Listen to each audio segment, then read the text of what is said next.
पर सईद आशा फरमाए थी असांजे घर हर ॾींह में 2 चक्कर नबी साईं जरूर ईंदा। सुबह जो टाइम थींदो तॾहिं बींदा, वरी शाम जे ॾींहुं वरी बींदा। दुनिया सिके थी पाण करीम तो पाण करीम अल्लाह मोकियो रे मदीने पहुचो, रियासुल जन्नह पहुचो, मस्जिद नबवी पहुचो। ही अबू बकर जो शान दर्जे जे घर में ॾींह में 2 मरतबा मोहम्मद करीम अलैहिस्सलाम दा अचे। सबक मिलो रसूलुल्लाह के सबक आला समझो, उन्हें साथ के आला समझन सा गडो गड़िया भी शर्त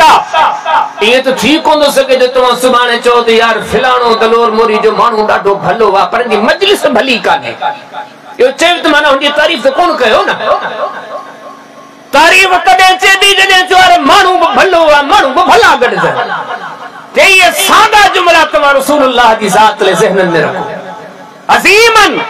एक खल्क में सबका अजीम अफराद अंबिया का बाद में जेके हिनन जी मजलिस में नहमदुहु व नस्तईनुहु मन यहदिहिल्लाहु फला मुदिल्ल लहु व मन युद्लिल फला हादिय लहु व अशहदु अल्ला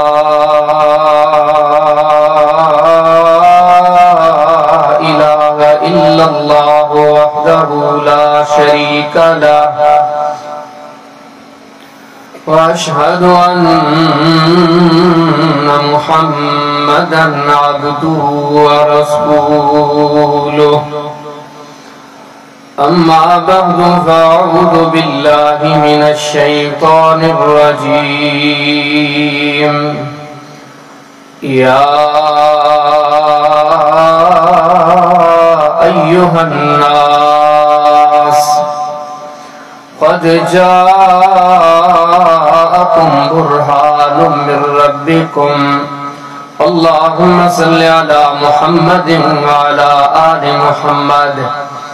कमा सल्लैता अला इब्राहीम व अला आलि इब्राहीम इन्नका हमीदुम मजीद। अल्लाहुम्मा बारिक अला मुहम्मदिन व अला आलि मुहम्मद कमा बारकता अला इब्राहीम व अला आलि इब्राहीम इन्नका हमीदुम मजीद। सुब्हानक ला इल्म लना इल्ला मा अल्लमतना इन्नका अंतल अलीमुल हकीम।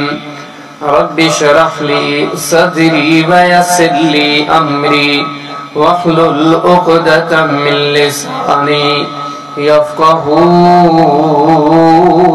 क़ौली। माशाअल्लाह मगरिब का मुसलसल तव्हां ख़िताबात ॿुधो पिया ऐं सम्झो अक़ीदे खां वठी अमल ताईं मक़सद जूं ॻाल्हियूं असां काफ़ी सारियूं ॿुधी चुका आहियूं। हाणे मुंहिंजी जेका गुफ़्तगू आहे को ॾिघो को तवील मौज़ू कोन्हे को। आख़िरी ख़तीब जो टाइम हू बि ईअं हूंदो आहे जेसीं संगत साथ ॾे। तव्हां 10 मिंट वेहंदव, तव्हां 10 मिंट में पूरो कंदसि, तव्हां 15 मिंट वेहंदव, 15 मिंट में पूरो कंदसि। आख़िरी ख़तीब खे तकरीर बि करणी हूंदी आहे ऐं माण्हुनि जा मिज़ाज बि ॾिसणा हूंदा। जेॾी महिल ओबासूं शुरू थियनि, क्यारी करणु शुरू थिए, हेॾे होॾे ॾिसणु शुरू थिए, अंदाज़ो थी वेंदो त हाणे संगत थकी पई। त आख़िरी किताब आहे, जेसीं तव्हां ज़ौक़ ऐं दिलचस्पी सां वेहंदव इंशाअल्लाह मक़सद जूं ॻाल्हियूं तव्हांजे साम्हूं ज़िक्र कंदसि। जॾहिं तव्हां थकावट जो इज़हार कंदो त इंशाअल्लाह गुफ़्तगू खे ख़तमु कंदासीं। पर जेके चंद ॻाल्हियूं ॿुधूं या ॿुधायूं तवज्जो सां ॿुधो, छो त ॻाल्हियूं अल्लाह रसूल जूं वखर वॾो क़ीमती आहे। हे जेके शयूं असीं हिक ॿिए खे ॾसूं पिया ॿुधायूं पिया, हे असीम मामलात आहिनि, जन्नती जहन्नम जा मामलात आहिनि, अल्लाह जे दर जी मोहब्बत ऐं नफ़रत जा मामलात आहिनि। हिननि खे इज़त जी नज़र सां ॾिसूं, तवज्जो ॾियूं, हासिल करण जी कोशिश कयूं। मूंखे जेको हुक्म मिलियल आहे नबी करीम सल्लल्लाहु अलैहि वसल्लम जिन जी अज़मत सीरत, नबी करीम सल्लल्लाहु अलैहि वसल्लम जन जा हुकूक, असहाब, अहल बैत, एकड़ो वडो तवील मौजू आज में काफी सारी शयूं शामिल हैं। बस चंद गालियों तव्हांजे साम्हूं ज़िक्र करां तो मकसद अपने ईमान के ताज़ो करें। मालूमात मसला तव्हांखे हुई काफ़ी आहे। तमाम घट हूंदो जो हिंदौर में को खतीब का गाल करे ऐं अवाम उन्नास ज़हन में न हुजे। ए गालियों कुरान साॻियो ई आहे, हदीस उहे ई आहे, सब उलमा उहे गालियों कनि पिया इल्ला माशाअल्लाह जेके आऊं ऐं तव्हां बुद्धि चुका आहियूं। पर कुरान और सुन्नत दी हिकिड़ी अज़मत आहे, बुद्धि वरी ॿुधो तॾहिं बि ईमान ताज़ो थो थिए। मक़सद हुजे पंहिंजे ईमान खे ताज़ो कयो। हदीस किताब सुनन इब्न माजा जे मुक़दमे में साहबी रसूल फरमाया तो नबी करीम सल्लल्लाहु अलैहि वसल्लम असांखे कुरान ॿुधाईंदा, हालांकि वो कुरान उन्हनि जो अॻे ई ॿुधल हो, तो कुरान जा अॻे ई हाफ़िज़ आहे, कुरान जा अॻे ई कारी आहे। पर नबी करीम सल्लल्लाहु अलैहि वसल्लम जॾहिं उनखे ॿुधाईंदा, सहाबा किराम फरमाईंदा असांजा बुद्धि वरी ईमान ताज़ा थी पवंदा।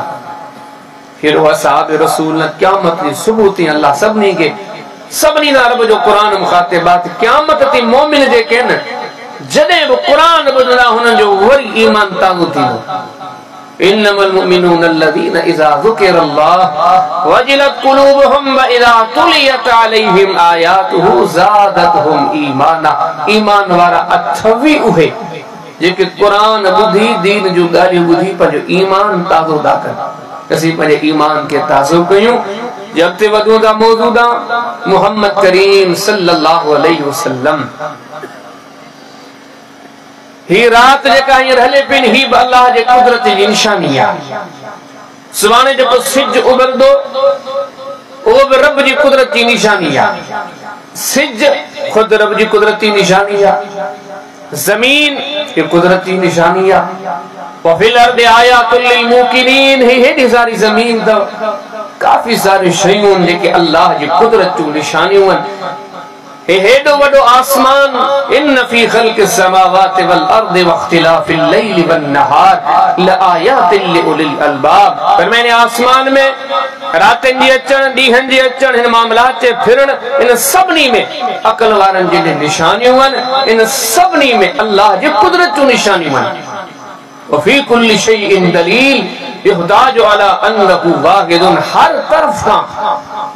हर शइ ते जॾहिं गौर कयूं था उहा दर्स ॾे थी त अल्लाह अकेलो आहे। ये जेके सभु कुदरत जूं निशानियूं अथव, यकीन ॼाणियो मुहम्मद बि अल्लाह जे कुदरत जी निशानी आहे सल्लल्लाहु अलैहि वसल्लम। मौजज़ात जो ज़ुहूर व शख़्सियत हो, वक़ार हो, मकाम,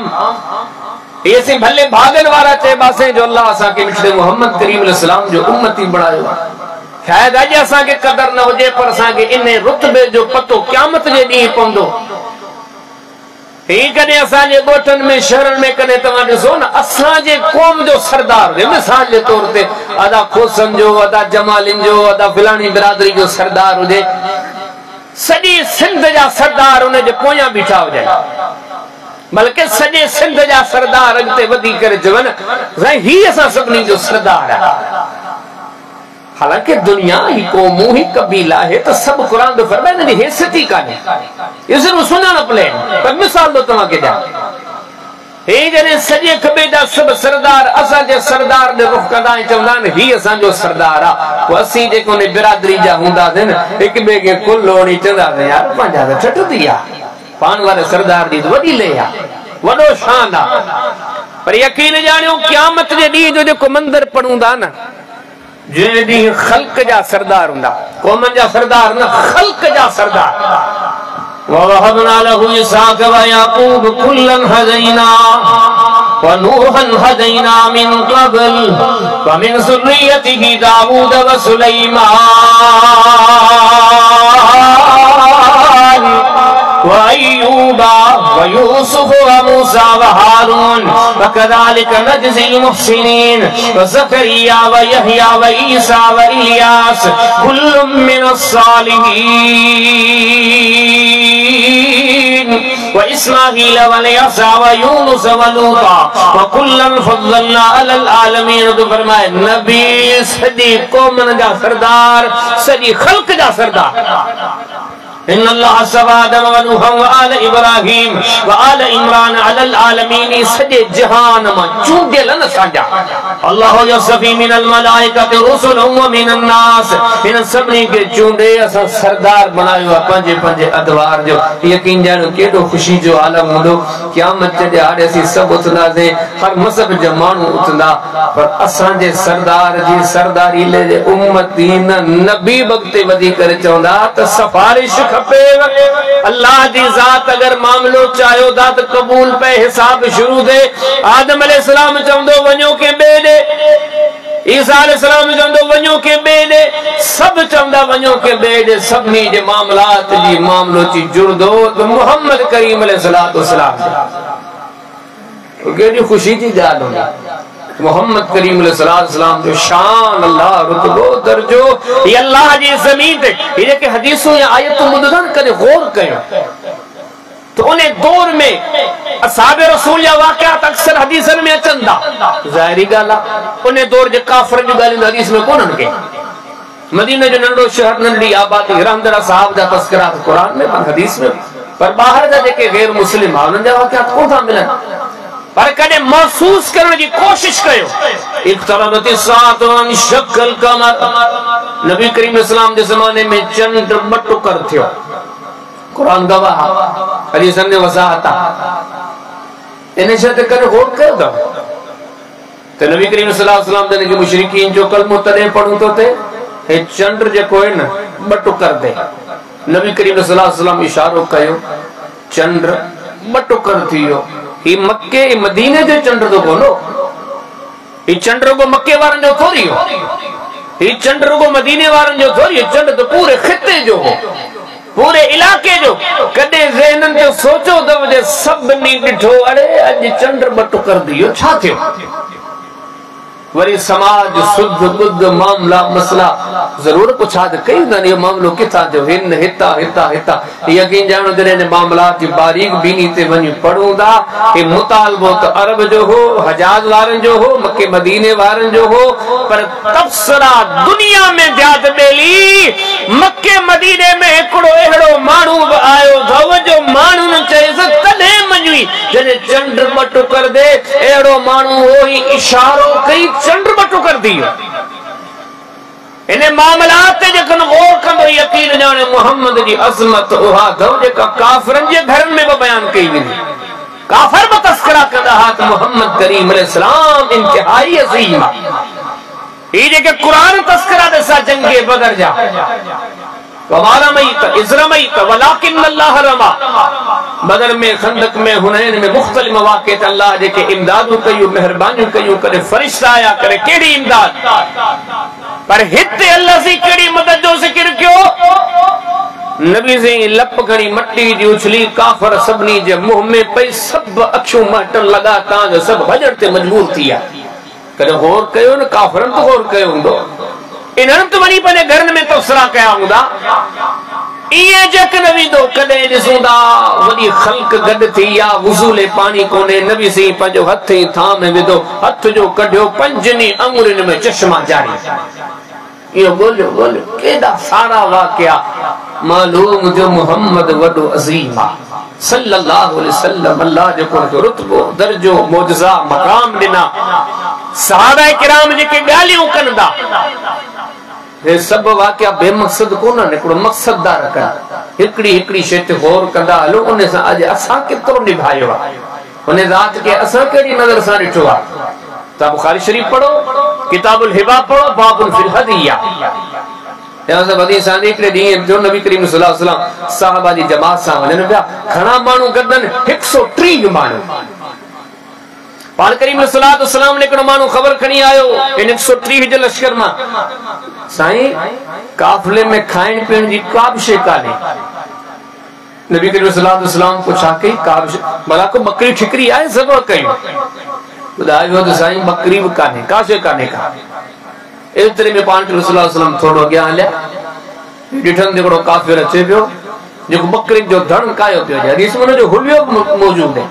वॾा वार हुजनि खुलियल वार हुजनि वारनि में मट्टी दस धूड़ पयल हुजे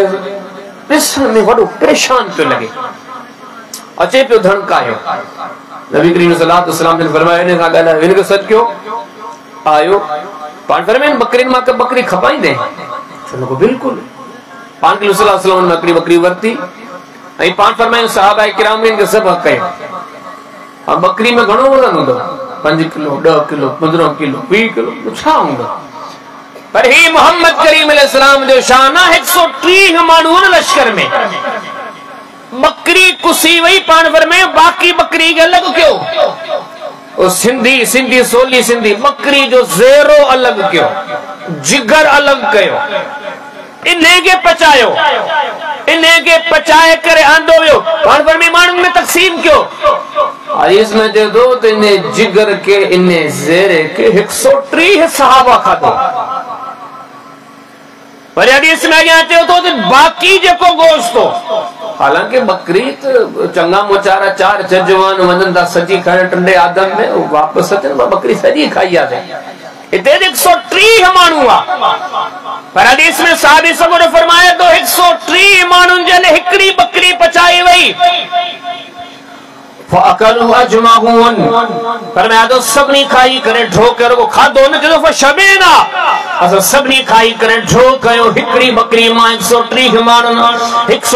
माण्हू खाई करे ढो कयो पर वरी जरमल बकरी दे गोश्त दे मोटा दे गोश्त जेतरो होयो एतरो कयो हो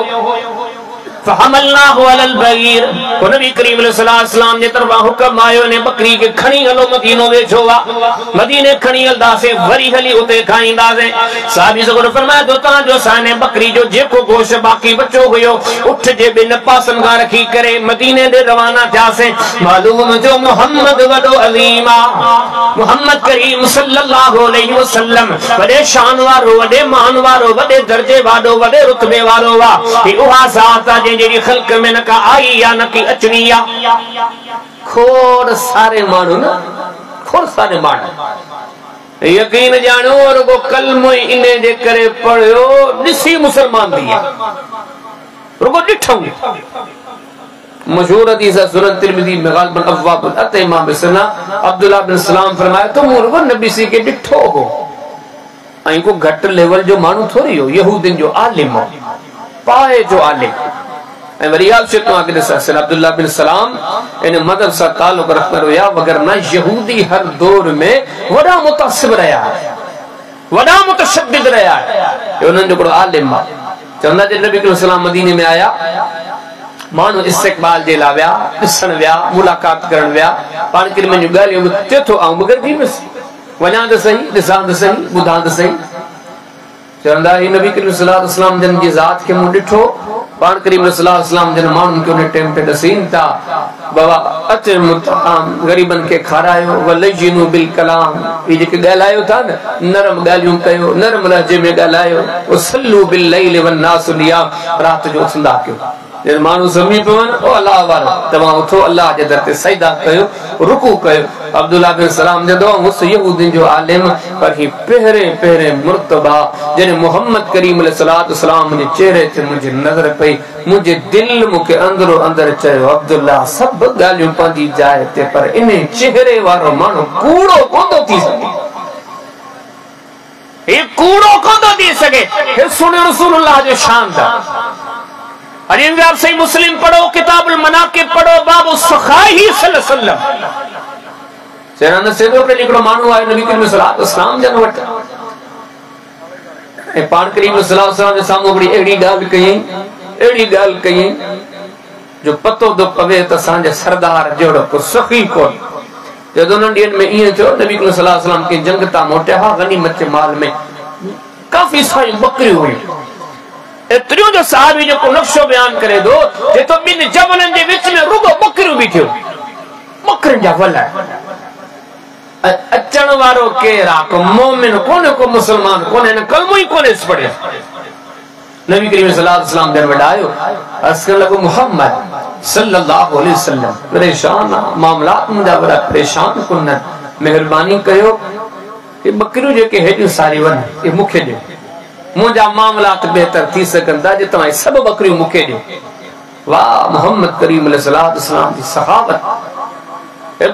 जो अजीज कोने मुसलमान कोने सहाबी कोने ओने जे गाल करण जी देर हुई नबी सल्लल्लाहु अलैहि वसल्लम फरमाया जकरा तू जरूरतमंद आ तुझी जरूरत पूरी थे दी काहे पांच साहबे किराम के फरमाए बकरियों जो ने के काहे दो हरीस में दे दो बकरियों काहे ने पंजे कबीले में तो कबीले वाला मुसलमान दो आ कौन को हाने कबीले वारन जे सामूरी भी केड़ी गाल दो करेगी मानू जे थो कबीले वारो देर छाजी वक्त जल्दी जल्दी मदीने पहुंचो नबी करीम अलैहि सलाम ने जो मोहम्मद वट पहुंचो वञो पंजा मुतालबा रखो वञो पंजा सवाल ही पंजो डिमांडू रखो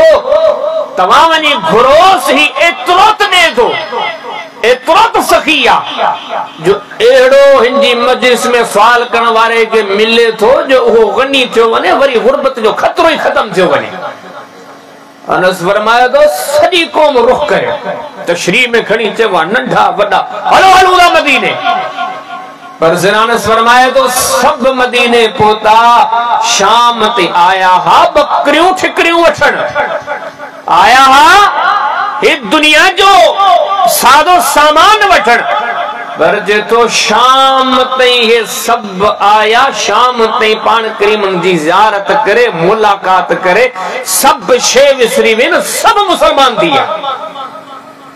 सरदार जी सीरा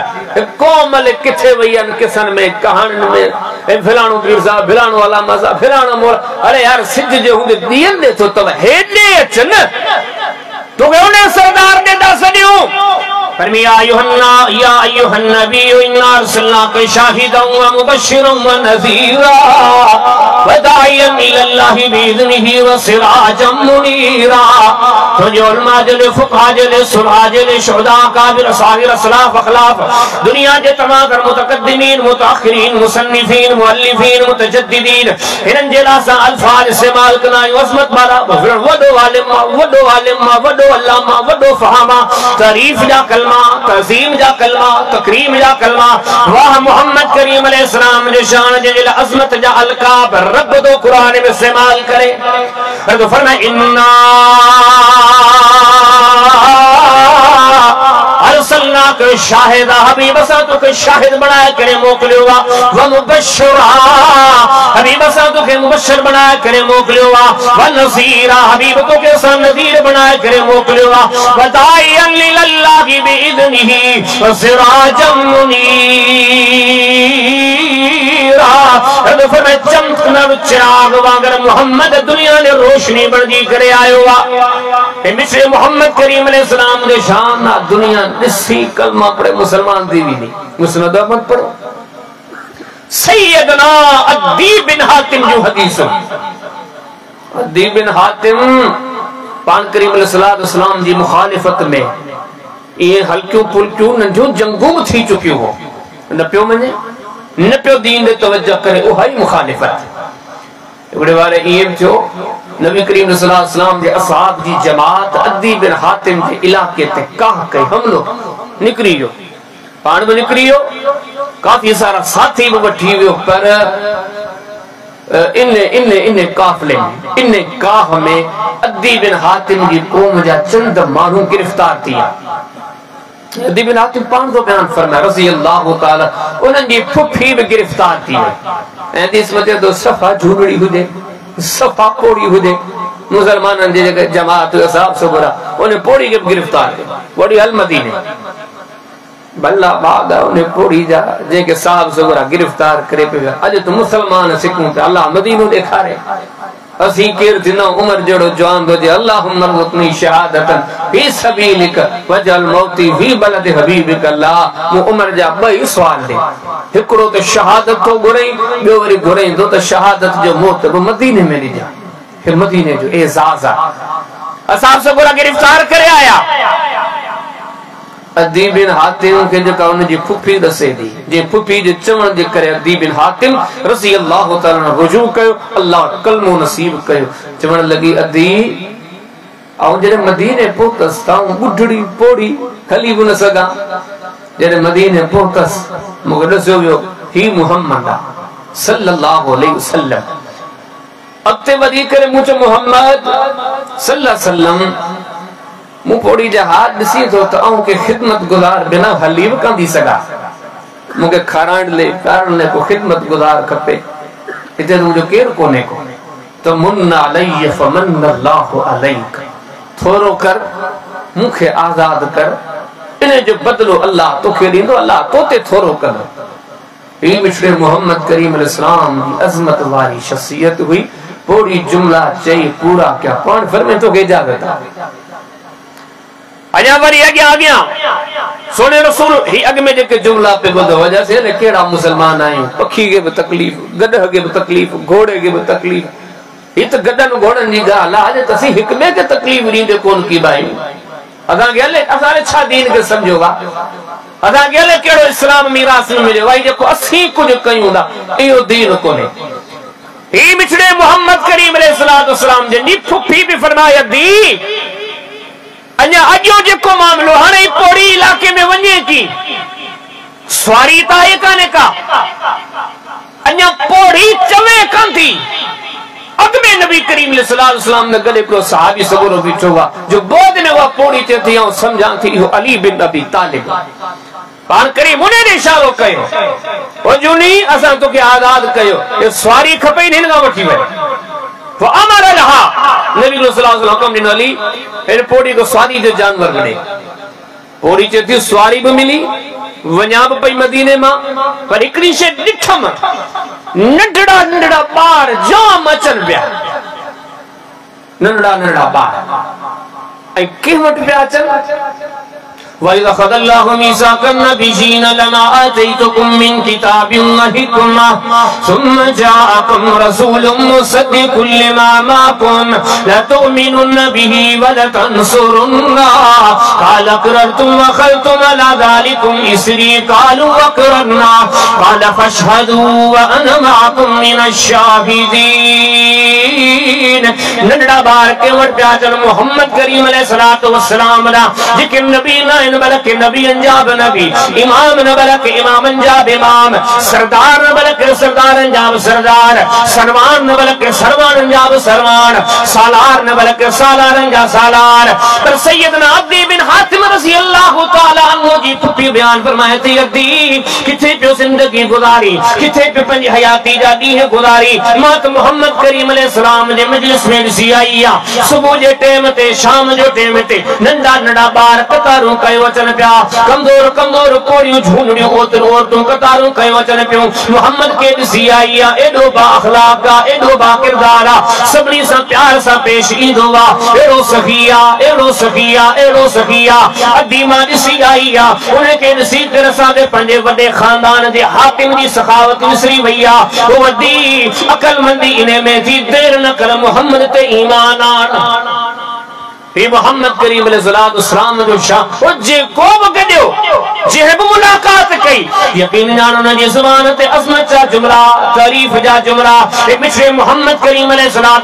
जो शान अरे अल्लाह जे दीन जे इन समूरे मामलात जो पेरो पेरो तकाज़ो इहो आ ओ मुसलमान पंजे दिल दिमाग में गौर कर भले कहीं कुरान और सुन्नत जो भी पैगाम अजो के जलसे जो भी पैगाम मुजी भी है दावत इन उलमा जी है दावत इन जमात री है इन दावत जो आगाज इन्हें बुनियाद सां दो थे इन्हें नुक्ते सां दो थे जो पान के पेरा अव्वल तैयार कर सारी खल्क को मोहम्मद पेरा पेरा सारी दुनिया जा उलमा फुकहा सुलहा शोदा सारी दुनिया जा भलारा आबिद जायद सबने के को अज फैसलो कर मोहम्मद करीम अलैहिस्सलाम सब खाला रब तो फरमाए ऐसा जे मस्जिद की आजान गवाही थी रे अवल अशहदु अल्ला इलाहा इल्लल्लाह वल जमल अशहदु अन्न मुहम्मद रसूलुल्लाह असांजी ज़ुबान जो कलमो गवाही तो दे ला इलाहा इल्लल्लाह मुहम्मदुर रसूलुल्लाह सल्लल्लाहु अलैहि वसल्लम कुरान जो आयतों गवाही तो अतीउल्लाह व अतीउर रसूल रब जी खल्क में अव्वल दर्जो के जो मिश्र मोहम्मद करीम अलैहिस्सलातु वस्सलाम जो बड़े उन सा घर कोई ने शेख थोड़ा समझ जा इधर सा दीन जो ओहो व अजीम देई पर गडो कड इहो ब नजरियो रख जा हिन अजीम जे करीब जे के वेठल थई से अजीम दे जाहिरी गाला सोहबत सालिह तुरा सालिह कुनत सोहबत तालिह तुरा तालिह कुनत सालिहन जी सोहबत में सालिह पैदा थींदा तालिहन जी सोहबत में तालिह पैदा थींदा मोहम्मद करीम अलैहिस्सलाम जो को सालिह आहे कोने को कुरान में तो या अय्युहल्लज़ीना आमनु तक़ुल्लाह ईमान वारो अल्लाह का डरजो वकुनु मअस सादिकीन वनो सच्चन सां गड वेहो त ताके फायदो थींदो इन जी सोहबत मां इन सच्चन जी सोहबत जने गौर कयूं ता मोहम्मद करीम अलैहिस्सलाम सां वधीक तो सच्चो आई कोने को इदा हमारी दी शे मालूम थी ते मुसलमान इहो नजरियो भी रख मतलब ही नजरियो दसो पियो वने उसर हाकिम किताब मारिफत सहाबा में सन अब्दुल्लाह इब्न मसूद जो को कौन पान फरमाइंदा अल्लाह ताला अंबिया का बाद में जेके पाक दिल दिठान अल्लाह उनन के चूड़े मोहम्मद करीम अलैहिस्सलाम जो सहाबी बनाए के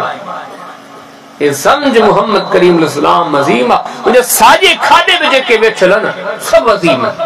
अल्लाह उनके इतना दर्जा देना इतना रुतबा देना सही बुखारी में किताब सलात में बाबुल मस्जिद यकून फी तरीक में माशा फरमाई थी जो को असा जो घरड़ो हो माने जे कथा गुजरा पुत पान करी मंजा असहाब और माशा फरमाई थी लम यमुर अलैना यौम इल्ला यातीना फीहि रसूलुल्लाह सल्लल्लाहु अलैहि वसल्लम तरफ़ अन्नहार गुदुवन व अशिया जे मिठे मोहम्मद करीम अलैहिस्सलाम दा तस्करा बुधा तो शान मान रुतबो दर्जो केड़ा अजमतन वाला पर सईद आशा फरमाई थी असांजे घर हर डीह में बचकर नबी सही जरूर इंदा सुबह जो टाइम थी तरे बींदा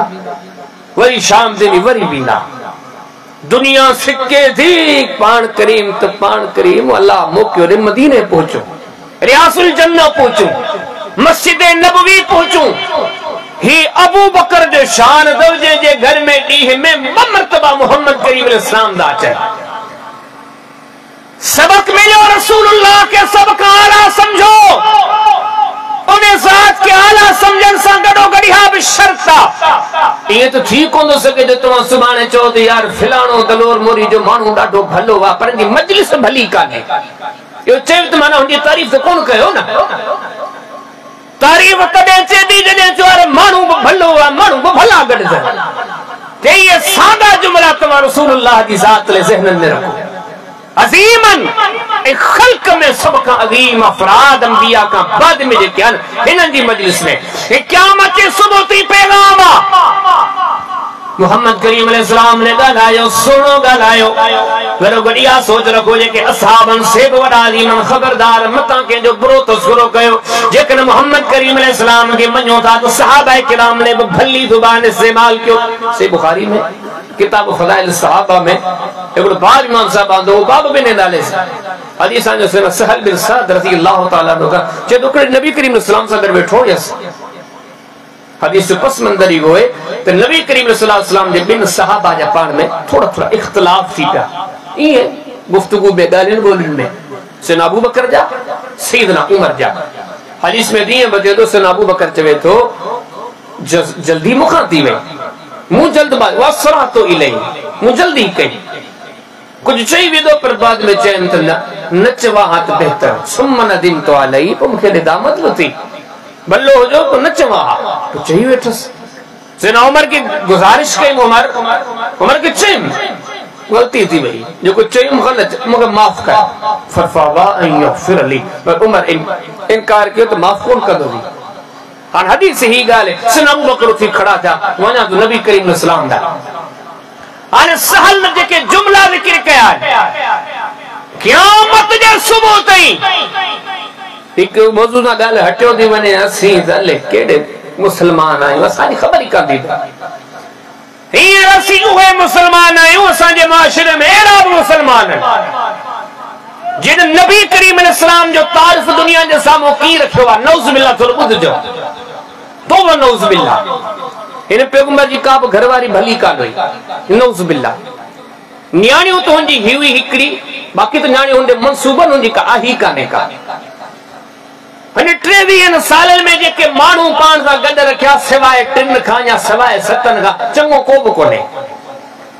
जेनी पैगंबर सगोरो दुनिया में हलियो सब फिरी नौज बिल्लाह वरी काफरन दे हल्या ये तो के जो नुक्शो बयान करे ये तो केचे बारे में कुछ 23 साल में 3 मानू चार के 23 साल में 7 मानू चार के के बारे में पियो कौम जे वडेरे जी घरवारी ले ॻाल्हाओ तूं ॾिसां MP MN जे शहर में भी जरा उन जी ज़ाल ले बकड़ा लफ़्ज़ जो मियां तुझे चेहरो तो ॾिसां हिकु कलमो पढ़ी ॻाल्हियूं कहिड़ियूं पियो करी त मोहम्मद करीम अलैहिस्सलाम जी घरवारनि जा नऊज़ बिल्लाह ही है ना असां जो मंजड़ी मुआशरे वा अल्लाह समझ दे मोहम्मद करीम अलैहिस्सलाम के की मंजणो आ उन के साथिन जो की कदर करणो आ करणो पवंदो जो आखिर ॾिसत आहिनि कंहिंजा सोहबती साल फरमाए तो सन अबू बकर मजलिस मां उठा पर परेशान ईमान वारा हा नंढे नंढे मामले ते परेशान थी वेंदा तले छा थींदो गलती थी वही है साल फरमाए तो नबी सीना कर बैठो जा इन के अबू बकर सिद्दीक सामू आया पर आया ये जेका गोड पातल हुन जे की चादर वेड़ी लोयन उन्हें जो हिकड़ो पांचो हेठ हुयो हिकड़ो पांचो मथे हुयो हिकड़ो पांचो काफी मथे हुयो जे नबी करीम अलैहिस्सलाम सामू ॾिठो अबू बकर खे पाण करीम अलैहिस्सलाम मजलिस वारन के चो पाण फरमायूं ही तवाजे साथी सा के ज्यादती कई है एतर में सुना अबू बकर सिद्दीक बेजो आया अबू बकर छा मामलो वा हदीस में तो पोया पोया सैयदना उमर बायो मई बैठा सैयदना उमर पंजी गाल पेश कई सैयदना अबू बकर सिद्दीक पंजी गाल पेश कई वो नबी सी जेके जुमला चया क़यामत जो सुबह ताईं जेके कलमो पढ़न था उन्हनि जे लज़ीम जुमला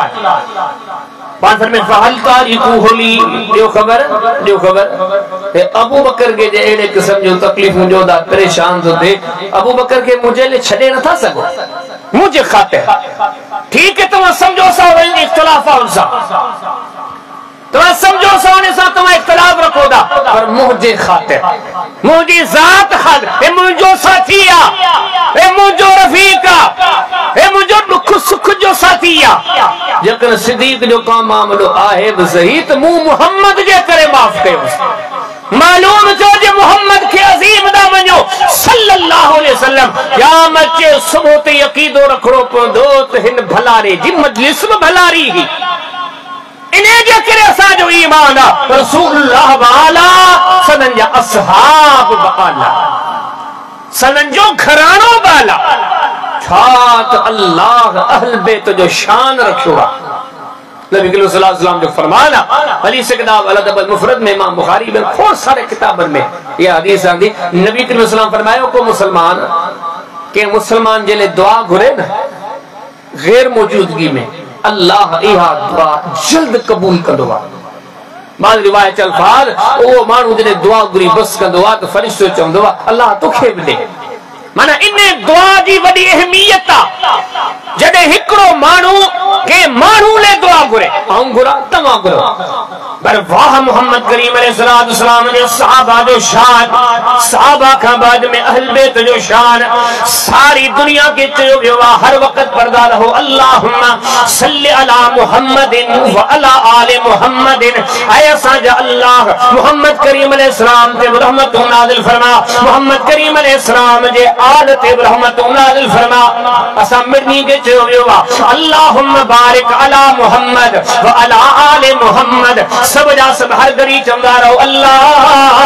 मोहम्मद करीम अलैहिस्सलाम जे मथा बरकत नाज़िल फरमा मोहम्मद करीम अलैहिस्सलाम जे आल जे मथा बरकत नाज़िल फरमा सहाबा वाले बेतरा दो गुरदाहा ताबई वाले बेतरा दो गुरदाहा तबा ताबई वाले बेतरा दो गुरदाहा वक्त दा इमाम हल बेतरा दो गुरदाहा समानो गुजर दो दो अंग खुरा तो तमाम खुरा तो अगी में विची में सुमनी में सांझी में फजर में वित्र में नफिल में सारी दुनिया जा मुसलमान मोहम्मद करीम अलैहिस्सलाम जे अहल बैत जे हर वक्त दुआ घुरंदा अल्लाह इनन ते रहमत नाज़िल फरमा अल्लाह इनन ते बरकत नाज़िल फरमा ताजो क़यामत जो ज़मानो करीब इंदो महदी अलैहिस्सलाम बि दुआ घुरदो क़यामत जो ज़मानो करीब इंदो ईसा अलैहिस्सलाम बि दुआ घुरदो बिन मिनटन जे ले मूंखे ॿुधायो जिन जे लाइ हेॾी सारी ख़ल्क़ दुआ घुरे वो केॾा भलारा हूंदा ये उन्हनि जो शान आ पूरी ख़ल्क़ के अल्लाह बाद रिवायत में अल्फाज चंदा कुर्ब क़यामत जो ज़मानो इंदो बाकी सब मजहब खत्म थी वेंदा ईसा अलैहिस्सलाम जे ज़माने में वनी इस्लाम बचदो वनी इस्लाम ये खणी चो तो वक्त पूरी दुनिया में सिर्फ मुसलमान सब नमाज पढ़दा, सब दुआऊं घुरदा, पंहिंजे ले दुआऊं घुरन न घुरन, अहल अयाल ले घुरन न घुरन, अहल बैत ले जरूर घुरदा। ॿुधायो त केॾो वॾो शान आहे उन्हनि जो। और नबी जी हिकिड़ी हदीस फरमायो, हवाला हज़फ तो क्या गुफ्तगू मुख्तसर दो क्या थोड़ी थोड़ी तां में थकावट ॾिसां पियो। नबी करीम सल्लल्लाहु अलैहि वसल्लम फरमाया, जन्नती जवाननि जा सरदार हसन हुसैन सदैं ॿुधूं था, मशहूर हदीस आहे। कॾहिं गौर कयो त छा अल्लाह हिननि माण्हुनि जो मक़ाम रखियो आहे, जन्नत केतिरी हूंदी का ख़बर कान्हे। हिकिड़े माण्हू अगरि उहो केतिरी मिलंदी, थोरो इन ते गौर कयो।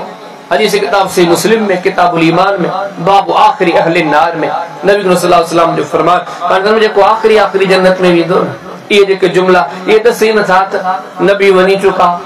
सिद्दीक वञी चुका, शहीद वञी चुका, अल्लाह वारा सब जन्नत में विया, ईअं सणी सम्झो ख़ल्क़ सॼी में गुनहगार जेको न हाणे उन्हे जो बि तज़किरो थिए, उन्हे खे बि जन्नत में मोकिलियो वञे।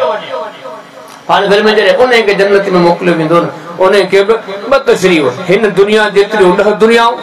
जब वॾो दुनिया जो को मुल्क ॾिसो, उन मुल्कनि जेतिरा 10 मुल्क गॾायो न, उन्हे खे जन्नत में एतिरी एराज़ी मिलंदी। ज़हननि ते ज़ोर ॾियो, हिकिड़े माण्हू खे जन्नत में एतिरी एराज़ी मिले, हे सारी दुनिया जा जेके जवान जन्नत में वेंदा त केॾी वॾी एराज़ी हूंदी। इनके अंदर गिलमान हूरों इज्जत अजमत वारो माहौल। पर फरमाई बुधो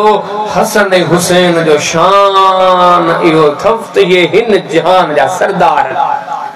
हिन जन्नत जा सरदार, ऐं उहा सरदारी तन जेके ज़वाल कोने, जेका सरदारी खत्म कान थींदी। कॾहिं इन जुमलनि ते गौर कर त अल्लाह अहल बैत जो केॾो वॾो शान रखियो आहे। उन्हीं जे करे असांजो ईमान आहे मुहम्मद करीम अलैहिस्सलाम सब खां अज़ीम, उनका बाद में मोहम्मद करीम अलैहिस्सलाम जा साहब सब खां अलीम, छो त मोहम्मद करीम अलैहिस्सलाम जा साथिया, उनका बाद में मोहम्मद करीम अलैहिस्सलाम जा असहाब, का बाद में अहल बैत सब खां अलीम, छो त मोहम्मद करीम अलैहिस्सलाम जे घराने जा फर्द हा। बल्कि गुफ्तगू मुख्तसर कंदो वड़ा, असांजो त इहो ईमान आहे मोहम्मद करीम अलैहिस्सलाम जे शहर जहिड़ो कंहिंजो शहर कोन्हे,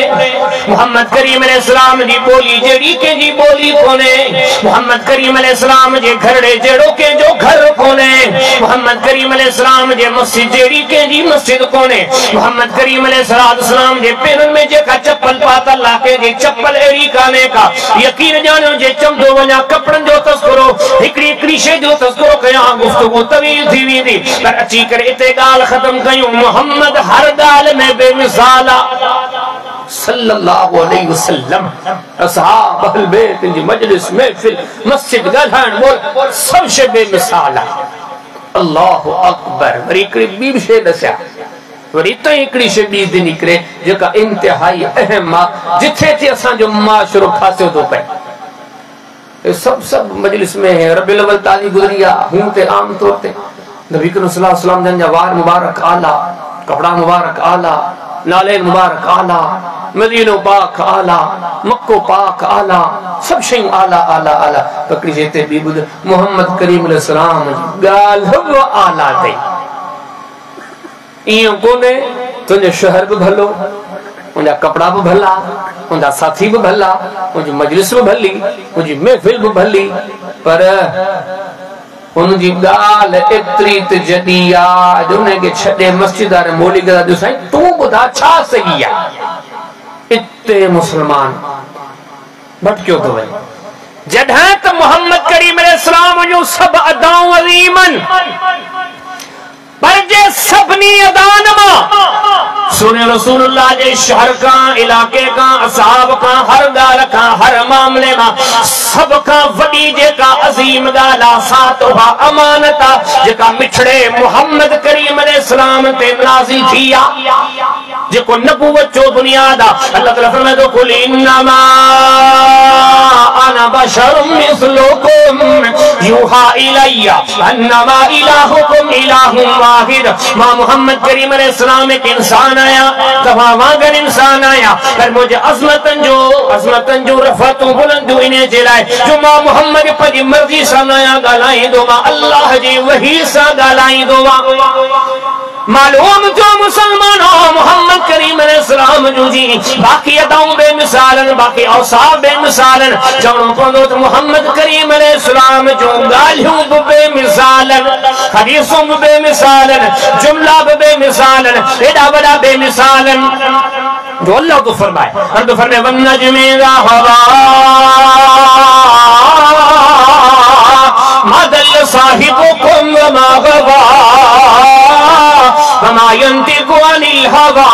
इन हुवा इल्ला वह्युन यूहा। और फरमाया खबरदार ये न सोच जो तो मोहम्मद करीम अलैहिस्सलाम ही पंजी मर्जी सा गालायन था पूरी दुनिया में पूरे खिते में पूरे जमाने में बल्कि क़यामत के सबूत ही इन हजारे लखे करोड़े अरबे खरबे इन लातादाद मानुन में इन शख्सियत जो वाहिद शख्सियत जो यो मकाम आ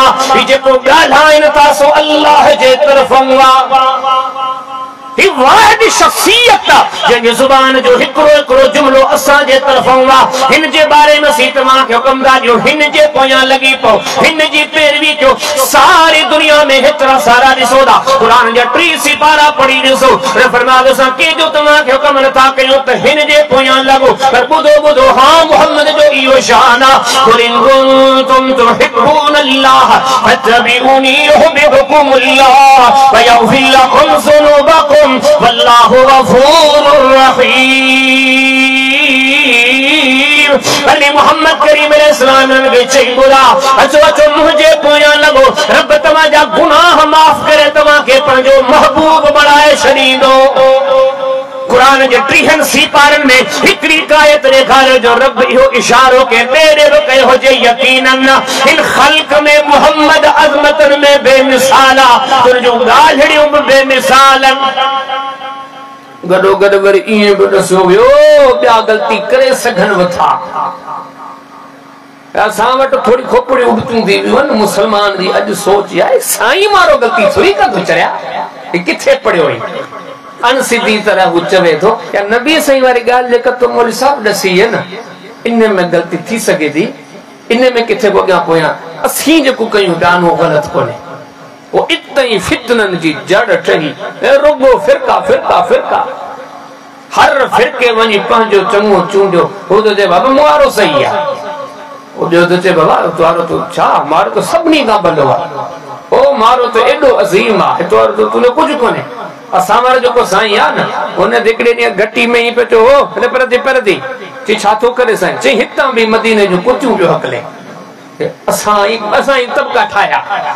पोइ इहो सोचियो अरे अल्लाह जा बानो कुरान का पुछो रब तो फरमाए त खतान खा पा वही इलाही जी डायरेक्शन पे हलण वाली हिकड़ी ज़ात फिर इसने वरी बेजा रुजू कयो या अय्युहल्लज़ीना आमनू अतिउल्लाह व अतिउर रसूल अल्लाह जो चयो मनो अल्लाह जे रसूल जो चयो मनो व उलिल अम्रि मिनकुम पंज जिम्मेदारन जो चयो मनो पर बुधो इन तनाज़अतुम फी शैइन फरुद्दूहु इलल्लाहि व रसूल जने इख्तिलाफ दिसोदा इंतशार दिसोदा चार अलग नजरिया थी करे खड़ा था हिकड़ो हिकड़ी गाल करे दो ॿियो ॿी गाल करे दो टी गाल करे दो चौथी गाल करे दो अल्लाह जे कुरान क़यामत जे ॾिहाणे थी दुनिया जे साम्हूं दीन रसियो आहे मियां बुध दीन आहे छा मियां बुध शरीयत आहे छा मियां बुध मोहम्मद करीम अलैहिस्सलाम जो शान छागे फिरकन जे चक्कर में पइजी पंहिंजे फिरकन में चबड़ी वञण दीन कोने को दीन कहिड़ी शइ जो नालो आहे अल्लाह ताला फरमाए थो इन तनाज़अतुम फी शैइन जेकर तव्हां जो कंहिं शइ में इख्तिलाफ थी पवे फरुद्दूहु इलल्लाहि व रसूल मसलन जे हल जे लाइ वरी मोटो रब जे रसूल दा मोटो कुरान दा मोटो हदीस दा ए जेका तमाम जा इख्तिलाफ थी तव्हां खां थोरो पुछां तो पहिरीं अज वो कुरान अग में वो कुरान हो सब का पहिरियां नाज़िल करें थियो असहाब जे ज़माने में अबू बकर उमर उस्मान सब का पहिरीं त खिताब इन्हनि के असी पोइ आया कुरान जा मुखातिब तो क़यामत ताईं हूंदा सब कुरान जा मुखातिब आहिनि पर अव्वलीन खिताब असहाब सां फ़इन तनाज़अतुम तशरीह जो तौर ते अबू बकर उमर अली ए साहब जी जमात फ़इन तनाज़अतुम फी शैइन चढ़े तव्हांजो इख्तिलाफ़ थे एक मेरे ॻाल्हियूं न मोटाइजो त हिन देखा ही जी चवे कयूं ही जी चे कयूं न फरुद्दूहु इलल्लाहि वर रसूल सब शइ छॾे नबी करीम अलैहिस्सलाम ॾे मोटो सारी दुनिया जो ॻाल्हियूं हिते ईअं नाहे त असीं रुॻो मुखालिफ़ ले था चऊं के हिकिड़े तबके ले था चऊं असांजी का ॿिटी पॉलिसी कान्हे का डबल पॉलिसी कोन्हे हिकिड़ी ॻाल्हि मुंहिंजी ॻाल्हि गलत आहे छॾे ॾियो साईं जी ॻाल्हि गलत आहे छॾे ॾियो साईं जी ॻाल्हि गलत आहे छॾे ॾियो इमाम बुखारी अहमद बिन हंबल इमाम शाफ़ी इमाम मालिक ओ भला के ही त असीं था चऊं असहाबे रसूल जी सोच तो पढ़ो इन खां त वॾा ख़ल्क़ में अंबिया कबद में हुआ ही कोन के पर दुनिया के जीअण जा ढंग ॾेई विया ओ ॾसे विया ओ दीन आहे छा इस्लाम आहे छा रसूलुल्लाह जी अज़मत आहे छा मोहम्मद करीम अलैहिस्सलाम जे फरमान जी हैसियत आहे छा बुध मोहम्मद करीम अलैहिस्सलाम जे फरमान जी हैसियत इहा थई जो अबू बकर जी ॻाल्हि दी मदद थी वेंदी चवण वारो आऊं कोन आहियां खुद सिद्दीक अकबर खुद सहाबा जी जमात जन मिसाल न तव्हांखे उम्मत वटि अहल सुन्नत वटि मुत्तफ़िका तौर ते सब खां भलारा केरन उम्मत में खुलफाए राशिदीन किबार सहाबा अहले इल्म पर थोरो अॻिते वधो इमाम मालिक जी किताब मुता पढ़ो किताबुल फराइद पढ़ो ॾाॾी जे वरसे तबके जो बयान पढ़ो जिन उमर जे मजलिस में हिकिड़ी पौड़ी आई अल्लाह केॾो सुहिणो ज़मानो हो वक़्त जे अमीरुल मोमिनीन जी दरबार में पौड़ी बींदी पौड़ी जी बि ॿुधंदा अॼु असीं हले कहिड़े ज़हन में आहियूं मुसलमान खे जी थोरा चार पैसा अचनि था पोइ पंहिंजा रंग ढंग बदिलायो होगे हक़ीक़त में अल्लाह बाने खे जेतिरो ॾे न एतिरो शुक्र कंदो वञे एतिरो झुकंदो वञे इंकसारी कंदो वञे पर असांजा हाल इहे त माशरे जा जंहिंखे जेतिरो मिले थो उन्हनि में एतिरी अना एतिरी अकड़ खबरदार हे रविश बदलियो हे ईमान वारनि जूं अदाऊं अथव सिद्दीक अकबर पूरी उम्मत चा अमीरुल मोमिनीन पौड़ी आई आहे हिकिड़ी अमीरुल मोमिनीन मुंहिंजो पोटरो फोत थी वियो आहे मूंखे को मीरास मां मिलंदो न मिलंदो हिस्सो वो तसव्वुर पैदा कयो को ज़हन ते ज़ोर ॾियो हिकिड़ी मजलिस लॻी पई आहे 50-100 माण्हू वेठा हिकिड़ी पौड़ी आई उन पंहिंजो सुवाल लिखियो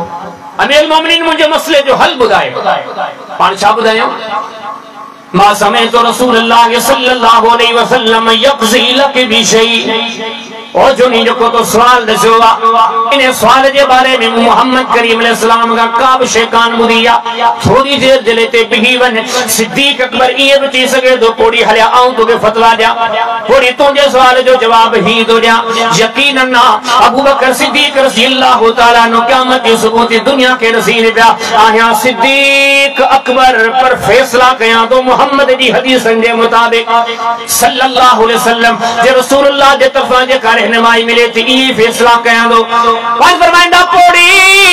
ओ गुडड़ी तुझे बारे में मोहम्मद करीम अलैहिस्सलाम का मुकाब हदीस कान बुधिया वो भी फैसलो कौन बुधवा हदीस में जो सामो को साहबी सगरो बिठो सो थी बिठो अमीरुल मोमिनीन मु हदीस बुधिया अन्ना रसूलुल्लाह सल्लल्लाहु अलैहि वसल्लम आता हसदोस मुख्य खबर आ नबी करीम अलैहिस्सलाम ने दरबार में एरो फैसलो आंदो वियो हो मिठे मोहम्मद करीम सल्लल्लाहु अलैहि वसल्लम मेरी औरत के छो हिस्सो ॾियारो हो हदीस आई पाण फरमाइए शहदु मा का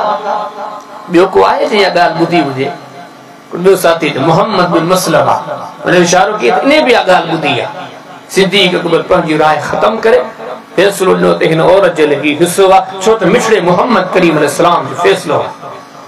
क़यामत जो सुबुह ते दुनिया खे ॾसियो थो वञे हिकिड़ो अथव मुड़नि मरोड़नि वारो इस्लाम ॿियो अथव अबू बकर सिद्दीक वारो इस्लाम सिद्दीक अकबर वारो इस्लाम उहो अथव जे मोहम्मद करीम अलैहिस्सलाम जी तालीम सिद्दीक जे फतवा जे बरअक्स सिद्दीक खे ख़बर कोन्हे जे तूं मुंहिंजी ॻाल्हि खे छॾ मोहम्मद करीम अलैहिस्सलाम जो ही फैसलो आहे उन्हनि पंहिंजी राय ते फैसला ई कोन कया सही बुखारी पढ़ो किताब तिब पढ़ो मुसलमान शाम जे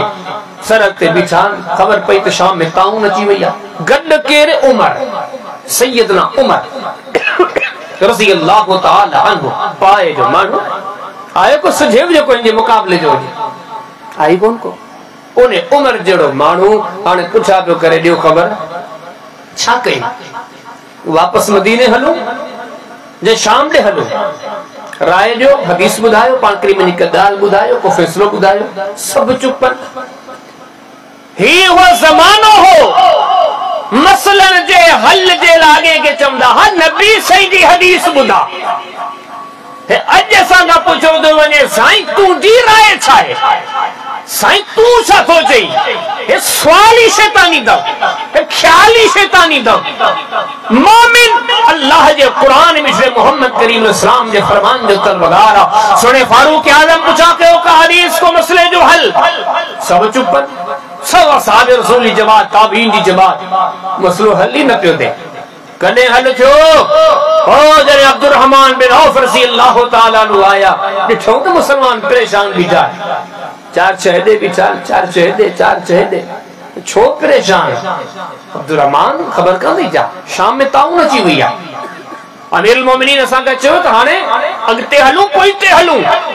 ही मोमिन हा जिन जी सोच ही तो फैसलो उहो ही हुंदो जेको नबी करीम इस्लाम जी तालीम जे मौजो हाने के वट नबी सिंह का हदीस काने अब्दुर्रहमान बिन औफ जो तो मोवट हदीस मौजूद आ मोवट फैसलो मौजूद आ नबी करीम अलैहि सलाम जो वो बुधाए तो मुशरे मोहम्मद करीम अलैहि फरमायो के इलाके में बीमारी आई हुजे तो न वञो जेकने किथे अची वई है तवा रहो था तवा इलाको छडे करे भजी न वञो हेडा सारा असहाब हा किंजी सोच ते फैसलो न थियो फैसलो थियो तो मुशरे मोहम्मद करीम अलैहि जी हदीस के मुताबिक थियो यकीन जानो जी अगते मिसाल खणी वञो अले केतरा मिसाल होर छो था क्यों एक कॾहिं ॻाल्हियुनि ते होर कंदासीं ए असहाब जी जमात पंहिंजा फैसला पंहिंजूं सोचूं पंहिंजा ख्याल पंहिंजा इरादा पेशी नथा कनि ॼण अर्सी जी तरह दसिंदा असांजो ईमान आ त असांजूं सोचूं दीन कुरान दीन मोहम्मद करीम इस्लाम जी तालीम आ अज यकीन जानियो इहा सोच पैदा करने की जरूरत आ जे अज असी सोच पैदा कयो फिरका वारिज खत्म थी वने इंतशार है इख्तिलाफ खत्म थी वने मोहम्मद करीम इस्लाम दी शान में इहो वा जो हिन जात अक़दस जे करे सब गालियूं छडियूं पाण करीम जी हदीसन से चंबड़ी वणियूं फरामीन से चंबड़ी वणियूं तहियो करे छडियूं जेसी जेरा आयूं मोहम्मद करीम इस्लाम जी गाल जे क्या करे दिल को कोन पुछंदासे कुरान ते तो इहे थव ईमान वारा इन्नमा कान कौलुल मुमिनीन इज़ा दुऊ इलल्लाहि व रसूलिहि लियहकुम बैनहुम अन यक़ूलू समिअना व अताना दिलोर मोरीजा जवान सब को जे दो मोमिन पर हेडे कुरान फरमाया दो हम मोमिन केरा ये मोमिन बन जे चाहो चाहे खसलतू पैदा कयो ए औसा पैदा कयो तो फरमाया मोमिन चाहे मर्द हुजे मोमिन चाहे औरत हुजे जडे मुल्क चयो विंदो आहे अल्लाह जो फैसलो आ ए रब जे रसूल जो फैसलो आ मोमिन कढे मने चवंदो तो ही छा तो चवे ही छा तो चए हिन जी राय चाहे मोमिन जे ज़बान मा हिकड़ो जुमलो निकर दो अय यक़ूलु समिअना व अताना जी बुधो से ती कयो से रब जे रसूल जो कोड हक़ फमा कान लिमुमिन वला मुमिनतिन इज़ा कान अल्लाह व रसूलुहु अमरन अन यकून लहुम खियरतु मिन अमरिहिम अदवन थीन तो सके जो को मोमिन मर्द होजे थीन तो सके जो का मोमिन औरत होजे रब जे रसूल जे फैसले जे सामू का बिन को पूछे का पंहिंजी राय दे हां जे करे दई वठनो तो कुरान फरमाए तो क़यामत जो सबूती ऐलान मोमिन थीन तो सके फला व रब्बिक ला युमिनून हत्ता युहक्किमूका फीमा शजर बैनहुम सुम्मा ला यजिदू फी अनफुसिहिम हरजम मिम्मा कज़ैता व युसल्लिमू तस्लीमा रब फरमाए मोहम्मद करीम सल्लल्लाहु अलैहि वसल्लम जे को मानो तुझे फैसले के हर्फ आखिर न समझे तुझे हदीस से चरखाबाद में और मोहम्मद है तो जो शाना ए मित्रा मोहम्मद करीम अलैहि सलाम है तो जो माना ए मोहम्मद करीम अलैहि सलाम तो के सुनान जो ही तरीके कारा जे को तुझे फैसले का बाद में जर्रे बराबर पंजे दिल में तंगी महसूस करे मां रब कसम खड़ी ऐलान दो गया मोमिन आही कोने को रब वत मोमिन हुए जिन मोहम्मद करीम अलैहि सलाम के ये सुना तो हो जे ये अजीम समझो हो जे ये महबूब समझो हो जे ये मुकर्रम समझो हो जे ये अल्फाई आला समझो हो जे जो सारी दुनिया छडनी आ पर मोहम्मद करीम अलैहि सलाम दे नसीहतन के विसारणो कोने यही माना है जलसन जी असीं इनके फिरके जी दावत ॾियूं कोन्हा के टोले जी दावत ॾियूं कोन्हा का तोड़ फोड़ ते चाहियूं कोन्हा असीं इहा ई दावत आहे मुसलमानो मिठड़े मोहम्मद करीम अलैहिस्सलाम के इए मञो जी रब तो मञराए जी तो कुरान मञराए जी थी हदीस मञराए इए कदर कयो पान करीम जी नसीहत के इए सीने सां साण असहाब अज़ीम छो बणिया यकीन जाणियो नबी करीम अलैहिस्सलाम जो नसीहत जी ॿुधऊं न हयाती पंज सीनन में सांडे चढ़ी मुस्नद अहमद पढ़ो सना अबू हुरैरा जो हदीसूं पढ़ो सही बुखारी पढ़ो किताब सौम पढ़ो बाद सौमिल बीज पढ़ो मुख्तलिफ मकामात है सना अबू हुरैरा के नबी करीम सल्लल्लाहु अलैहि वसल्लम ने फरमाया अबू हुरैरा हर महीने में 3 रोजा रख जा पान करीम सिर्फ हिकड़े चक्कर चयो पर मुस्नद अहमद में चए तो जॾहिं ताबई अबू उस्मान नहदी पुछा के बड़े वक्त खां पो सना अबू हुरैरा खां रोजा की रखदो कैफ तसो नफली रोजा रखदो की रखदो छा तरीक़ेकार पान फरमाइंदा अबू उस्मान और हर महीने जा 3 रोजा जरूर रखदो जे इब्तिदा में निकली वने बाद में रखदो इच्छा हो ए दुनिया के पैगाम हो रसूलुल्लाह के हदीसन के सीनन में सांडण सिखो ही जब वफा ही जब कदरदानी ही जब मोहब्बत ही जब जुड़न जो तरीको ही केड़ी अकलमंदी चे भी चौदा नबी करीम सल्लल्लाहु अलैहि वसल्लम ने जवार मुबारक आला कपड़ा मुबारक आला चप्पल मुबारक आला सब शयूं आला जने उन्हें मोहम्मद करीम अलैहिस्सलाम दी हदीस अग्या तवाजे रखी थी वने चौदा न मौलवी साहब ना ये बदलायूं पंजो पान के ये असा पंजे मुआशरे के बदलायूं ये केतरा सा मुका कम तवाग में बुधी चुकायो यकीन जाए हुए अल्फाज न कहते तनकीदन न कहसा इख्तिलाफा न कहती दिल आजारी मसूदा एक दर्द भरा अल्फाज सब लेके तवा का कुछ तो बने आज जैसी जेके कम कयूं प्या दिल में तंज न सोचो छा नबी करीम सल्लल्लाहु अलैहि वसल्लम असा के ये दस्या हर कब्रिस्तान में एकड़ी कब्र पक्की हुंदी आ तवा का पूछा तो नबी से पंजे हयाती में घड़ियों कब्रों पक्कियों कराई हिकड़ी में हर कब्रिस्तान में एकड़ी कब्र जी मदा तवा की बेहतरीन बिल्डिंग नजर ईंदी मुसलमान आयो फिरका टोला पार्टी सब छड़ियो ईमान सा अल्लाह का डरी करे मुके बुधायो मोहम्मद करीम इस्लाम नबूवत के 23 सालन में केड़ी कब्र जे मथा बिल्डिंग ठाराई सैयदना हमजा जड़ो जवान शहीद थियो सैयदा खदीजा जड़ी खातून दुनिया में हली वई सैयदा आशा फरमाए जो हुयो नबी करीम सल्लल्लाहु अलैहि वसल्लम जो जिंदा जेके घर वारियूं मन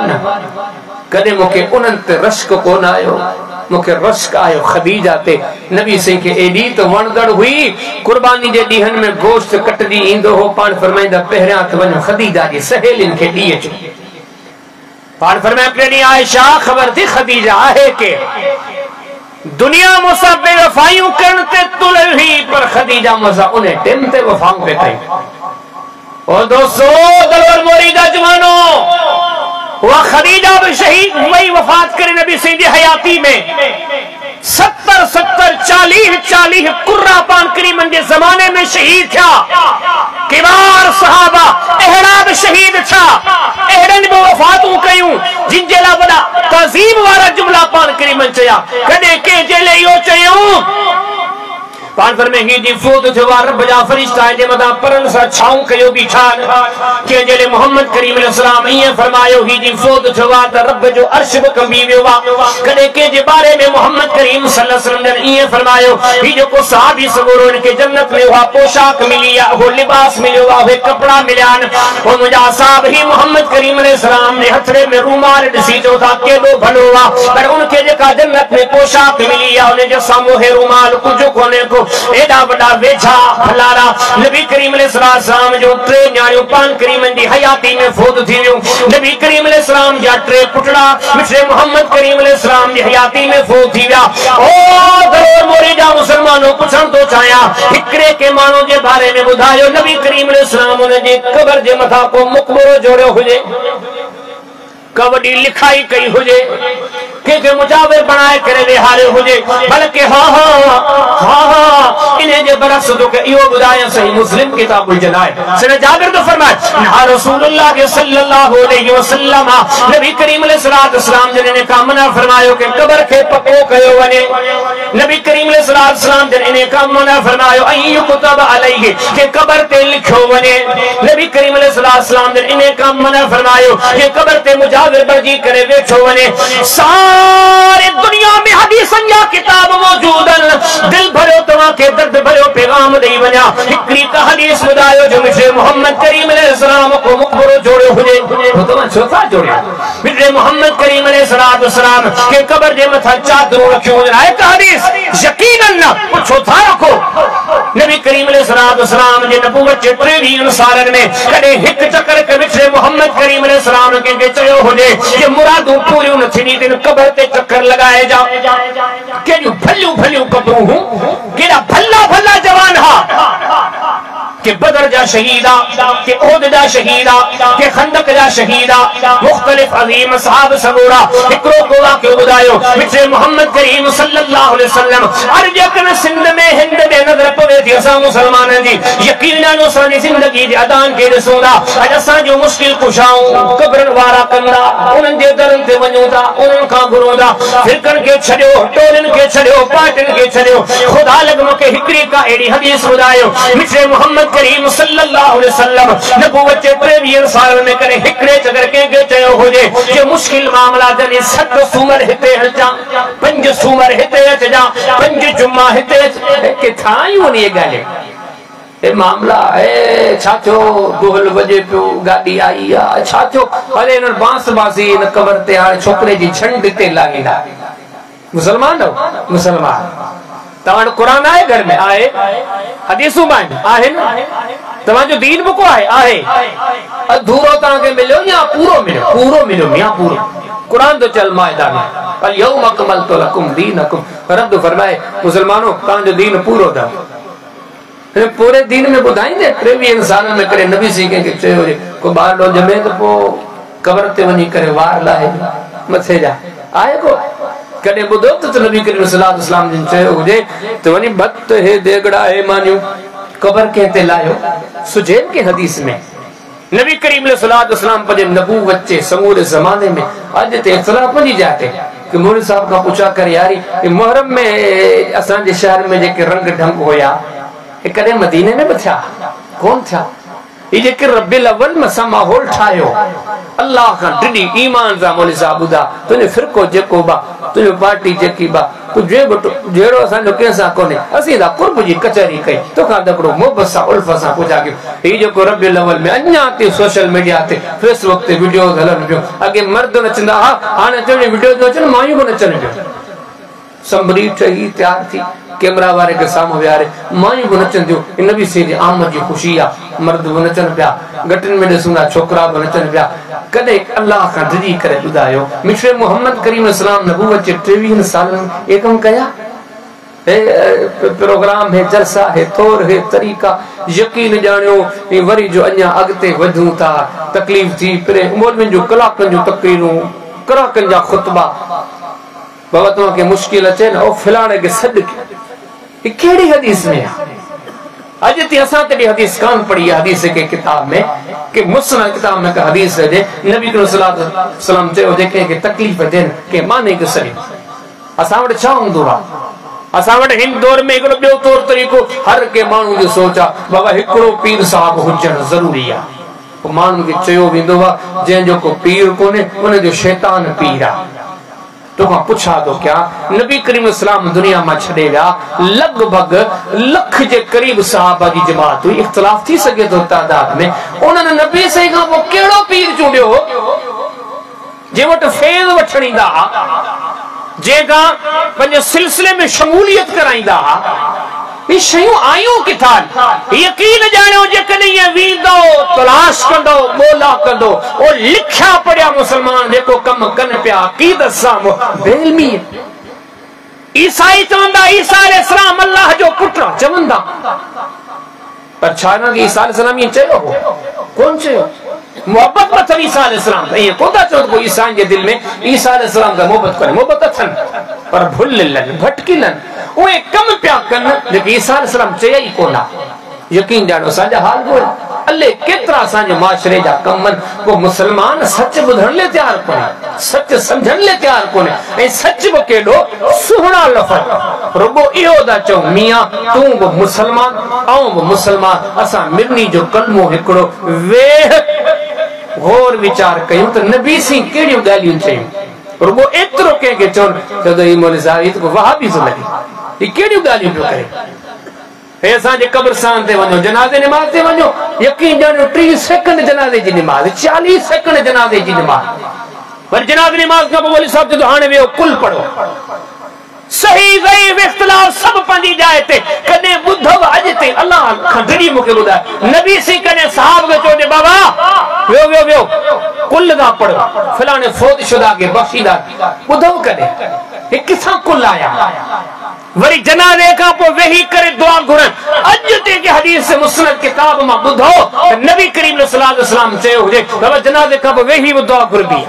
असाब सबरन मां कंहिं कॾहिं चयो हुजे बाबा जनाज़े खां पोइ वेही बि दुआ घुरबी। 3 ॾींहं छा त टीझो ज़रूरी आहे। हींअर मुसलमाननि जो ज़हन टीझो ज़रूरी आहे। हदीसनि जे किताबनि में कॾहिं ॾिस नबी सी ज़माने में केतिरो फौत थियूं, को टीझो, को 40 हो, को 12 हो, को जुम्माणो। ओए गौर कयो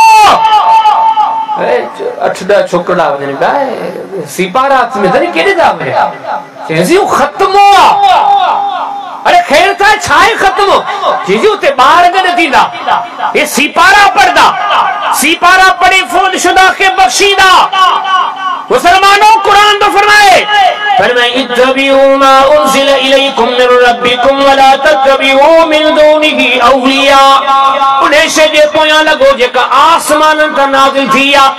पोयां लगो मिठड़े मोहम्मद करीम सल्लल्लाहु अलैहि वसल्लम जे उन्हनि जो नक्शे कदम तवाले राहे हिदायत आ। जे उन्हें के छडे विठो वेंदो त जाए जहन्नम में मड़ाए वेंदो। कुरान आ कुरान वमन युशाकिकिर रसूल मिन बाद मा तबय्यन लहुल हुदा व यत्तबि गैर सबीलिल मुमिनीन नुवल्लिही मा तवल्ला व नुस्लिही जहन्नम वसाअत मसीरा। हद फरमाए मोहम्मद करीम अलैहिस्सलाम के छडोने जी जाए जहन्नम। अल्लाह का जिदी करे बुधायो अज ती कने बुधो तो त नबी करीम अलैहिस्सलाम जे ज़माने में खत मेले मानू गड थींदा। अरे चादर बिछाए पथरियूं रखे बाबा सलाह शरीफ ता कढो। अरे मुसलमान नहीं यार, अरे फजर जेका पढ़ूं को चेन 4 रकात पढ़दो था। अरे बाबा 2 रकातूं न न 4 पढ़दस न वधाया दो सवाब घणो थींदो। सब मौलवी चंदा बाबा न वधंदी साईं छो न वधंदी जे दीन जेको मिलियो आहे न उन में वाधा न आहे करण। साईं हेॾा थकल टुटल परे खाया वो जुमो पढ़ो फलाणे शहर मां अज मेहरबानी कयो जुमे जो 4 रकातूं पढ़ायो न बाबा 4 की थी साईं परे खां आया जे पढ़े खुद मौलवी साहब न बाबा दीन में वाधारो किथे आहे। या इनकारी साहब जी अज़ान ॾाढी सुठी आहे इन करे पारत कयो त अल्लाह अकबर 4 चक्कर जे 12 8 चक्कर थिए आवाज़ ॾाढी भली आहे। नालो भला जो तो वठे तारीफ़ रब जी मौलवी साहब ते बाबा दीन में आई कोने को। अरे जे दीन में ये शयूं कोने ने किथां आयूं खत्मा टीजा 40 असी रस्मन में गर्क थी जावे। ये गालियूं तव्हां के छो पियो दस्यां यकीन जानो न आऊं जहिड़ो रहंदसि न तव्हां जहिड़ा रहंदो। रब तो फरमाए असा के इंसान के बनी बशर के बल्कि मखलूक के हमेशा रहणो ही कोने सबनी का फना ॾियणो वा। ही जिंदगी तव्हां के मुख्तसर मिली आ अल्लाह जे हुक्मन जी नबी करीम इस्लाम जे हुक्म जी पोइवारी करे पंहिंजी आखिरत ठाहियो। मोहम्मद करीम इस्लाम के मञण सिखो, उनके सब का आला समझी सब का अरफा समझी उन जी तालीम के हरफ आखिर समझी उन जे नक्शे कदम ते हलो त अल्लाह राज़ी थे। जो ने दीन में इजाफो था कयो वाधारो था कयो। अज मिठड़े मोहम्मद करीम इस्लाम जी अदान सां बेवफाई था कयो। रुगो इहो चई त ही भी करे तो ही भी करे तो ही भी चवे तो ही भी चवे तो याद रहे इन जिंदगी में जेकॾहिं मौत आई या वफादारन वाली मौत कान्हे। सभिनी ॻाल्हियुनि जो ख़ुलासो ईमान इहो हुअणु घुरिजे मुंहिंजो तव्हांजो मिड़नी जो मोहम्मद करीम इस्लाम सब खां अज़ीम आहे। हिन भलारे जी मजलिस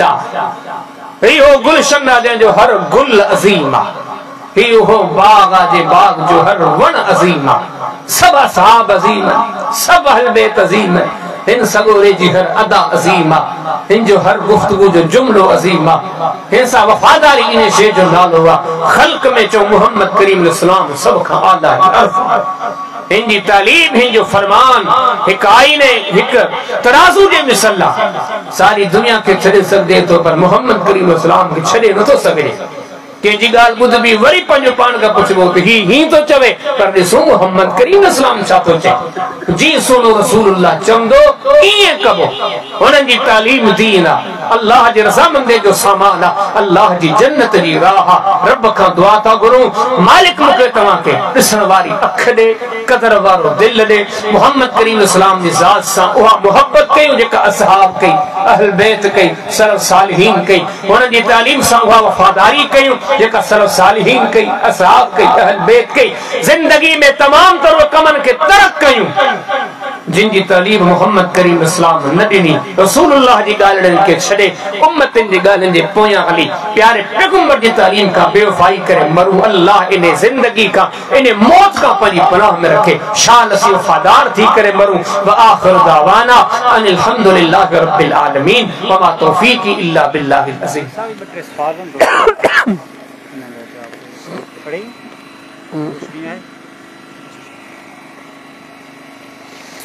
फिर सवाल है तो रसूलुल्लाह सल्लल्लाहु अलैहि वसल्लम जी कब्र मुबारक मथा कुबो ठहियल आहे,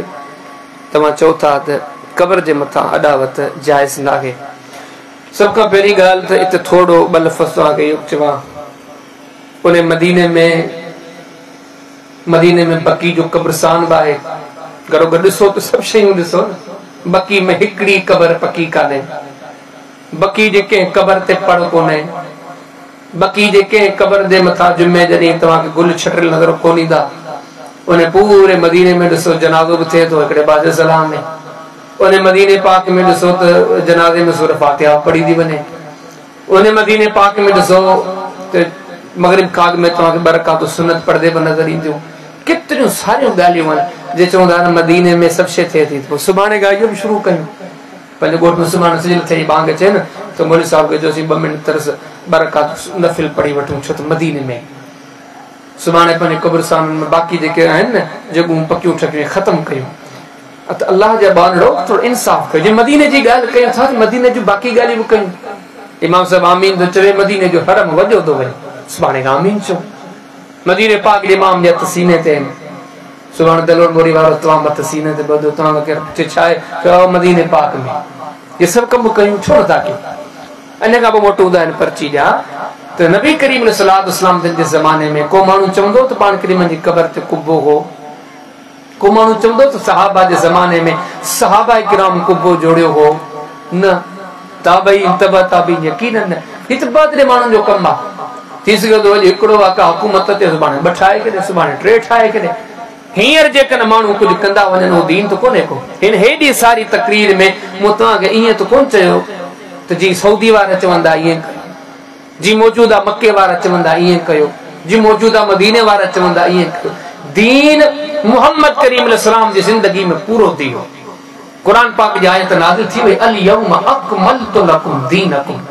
मुसलमानो दीन तव्हांजो पूरो आहे। हाणे जेकॾहिं दीन सिखणो आहे त नबी से खां सिखंदासीं। हींअर सऊदी छा थी करे 50 साल अॻु में छा कंदा, 100 साल अॻु में छा थींदो, 100-150 साल अॻु में त मके पाक में बैतुल्लाह में 4 मुसल्ला हुआ। छा पोइ 4 मुसल्ला जाइज़ थी वेंदा?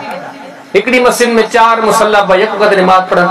न, यकीनन न। दीन मोहम्मद करीम सल्लल्लाहु अलैहि वसल्लम जी तालीमात जो नालो आहे। बाद में माण्हू छा था कनि, इन शइ सां दीन जो तालुक़ कोन्हे को। त ॿियो सुवाल आहे त ॾाढ़ी रखणु केतिरी सुन्नत आहे। इन बारे में हदीस में का बि तयन कोन्हे को। नबी करीम सल्लल्लाहु अलैहि वसल्लम जन खां जेके अल्फाज़ मनक़ूल आहिनि, पाण करीम सल्लल्लाहु अलैहि वसल्लम जन ॾाढ़ी जे बारे में इहे अल्फाज़ आहिनि, ॾाढ़ियुनि खे माफ़ कयो, ॾाढ़ियुनि खे वधायो। किथे बि नबी करीम सल्लल्लाहु अलैहि वसल्लम जन ॾाढ़ियुनि खे कटणु या ॾाढ़ियुनि खे मुअय्यन करणु या महदूद करणु नबी करीम सल्लल्लाहु अलैहि वसल्लम जन खां किथे बि साबित कोन्हे। हाँ, बा सहाबा किराम जन जा फतवा आहिनि जो सुन्नत सहाबा जे हेॾे सारे जमे गफीर मां सही सनद सां सिर्फ 2 सहाबिन खां, सैयदना अब्दुल्लाह बिन अब्बास का ऐं सैयदना अब्दुल्लाह बिन उमर का रज़ी अल्लाह तआला अन्हुम अजमईन, इन्हनि ॿिन्ही खां साबित आहे त ख़ासि तौर ते हज जे ॾींहनि में इहे ॾाढ़ियुनि खे जॾहिं वार कटींदा मथे जा त ॾाढ़ियुनि खे बि साफ़ कंदा, माना सिधो कंदा।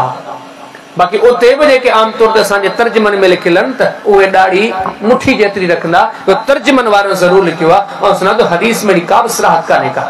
छो त इन्हनि खां बि जेके वज़ाहत मिलनि थियूं मां हज जे अयाम में। ऐं कॾहिं सोचो सहाबा जो तइदाद केतिरो आहे, हेॾो सारो जमे गफ़ीर आहे। उन मां सिर्फ़ु 2 माण्हुनि जो बाद माण्हू सुना अबू हुरैरा जा ॿियनि साहब जा आसार नक़ल कंदा, पर मालूम हुअणु घुरिजे मां का बि शइ सही साबित कान्हे। हिन 2 साहिबनि खां सही साबित है, पर उहो बि उमूमी तौर ते उहो सिर्फ़ु हज जे टाइम ते,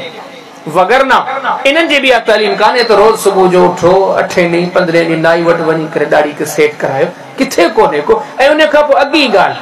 तव्हां त चओ न इख़्तिलाफ़ आहे, मुंहिंजी राय ॿी आहे, ॿिए जी राय ॿी आहे, टे जी राय टी आहे। तव्हांजे साम्हूं आहे त पढ़ियूं, अल्लाह ताला फरमाए थो जॾहिं बि इख़्तिलाफ़ थिए मोटायो मामले खे नबी करीम सलाम ॾांहुं, जॾहिं उन पासे मोटाईंदो यकीन ॼाणियो नबी करीम सल्लल्लाहु अलैहि वसल्लम जी ज़ात मुक़द्दस मुबारक खां ॾाढी कटण जी का बि तालीम कान्हे, को बि तयन कोन्हे, केतिरी हुजे पाण करीम छॾियो, हिनखे माफ़ कयो, हाणे तव्हांजी मर्ज़ी आहे।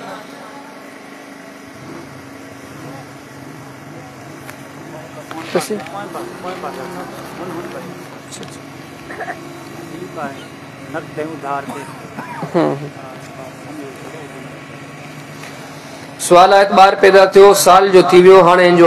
अकीको करणो आहे, छा ही अकीको थी वेंदो? बिल्कुलु थी वेंदो। अकीको जेकॾहिं बहितर सुन्नत तरीक़ो इहो आहे 7 ॾींहं कजे, 14 ॾींहं कजे, 21 ॾींहं कजे, पर जेकॾहिं ॾींहंनि में अॻिते पोइते थी वञे को हर्ज कोन्हे को। बल्कि हिकिड़े माण्हू जो अकीको न थियो, जंहिंखे नंढड़े जो अकीको न थियो, तव्हां त साल जो लिखियो आहे, जेकॾहिं 50 साल खां पोइ करे न तॾहिं थी वेंदो। हदीस किताब अल मुअज्जमुल औसत में इमाम तबरानी रहमतुल्लाह अलैह सैयदना अनस रज़ी अल्लाह ताला हिकिड़ी हदीस आंदी आहे, फरमाईंदा अकन नबी सल्लल्लाहु अलैहि वसल्लम बाद मा बुइस, नबी करीम सल्लल्लाहु अलैहि वसल्लम पंहिंजो अकीको बेसत खां पोइ कयो, माना नबी थियण खां पोइ, माना ऑलरेडी 40 साल खां बाद में। ऐं जेका वरी हदीस जो पस मंज़र ॾसे थो, जिन अनस जो बयान करण ॾसे थो त नबी करीम सल्लल्लाहु अलैहि वसल्लम पंहिंजो अकीको मदीने में कयो आहे। ये समझो लगभग पान 53, 54, 55 साल जी उम्र जा थी विया। जे हदीस में हिकिड़ी आम सराह सां ॻाल्हि मालूम थिए थी, जेकॾहिं के माण्हू पंहिंजे नंढड़े जो अकीको न कयो या हुनजो पंहिंजो अकीको न थियो, साल गुज़री वियो, 2 साल गुज़री वियो, शरई तालीम आहे तव्हां कॾहिं बि कयो, करे सघो था, बल्कि करणु घुर्जे। नबी करीम सल्लल्लाहु अलैहि वसल्लम जो फरमान आहे, हर ॿारड़ो अकीके सां गिरवी आहे, अकीको कयो उनखे आज़ाद कयो। असां वटि आम तौर ते सिंधी माण्हू वरी छठी कंदा आहिनि, पोइ 7 ॾींहं को देगड़ो लाहे थोरो विराए छॾींदा आहिनि, बाबा अकीको थी, इहो अकीको कोन्हे को। नबी करीम सल्लल्लाहु अलैहि वसल्लम जी तालीम आहे, जेकॾहिं छोकिरो वए 2 छेला 2 बकरियूं, छोकिरी आहे 1 छेली 1 बकरी, इन खां घटि अकीको कोन थींदो। के त वरी जज़्बो ॾेखारींदा आहिनि, चवंदा आहिनि बाबा असीं यको गापो था को, के त वरी चवंदा आहिनि बाबा कुर्बानी वारे ॾींहंनि में हिकिड़ो हिसो था मिलायूं, इहो अकीको थी। का बि शइ नबी जी कान्हे सेखारी, ये सभु शयूं नबी करीम इस्लाम जे ज़माने में हुयूं। इन सभु शयुनि जा इम्कान सुझा पे, पर न नबी करीम सल्लल्लाहु अलैहि वसल्लम इन शयुनि में को अकीको कयो, न असहाब सगोरन कयो। अकीको सिर्फ़ ऐं सिर्फ़ छोकिरो है 2 बकरियूं 2 छेलियूं,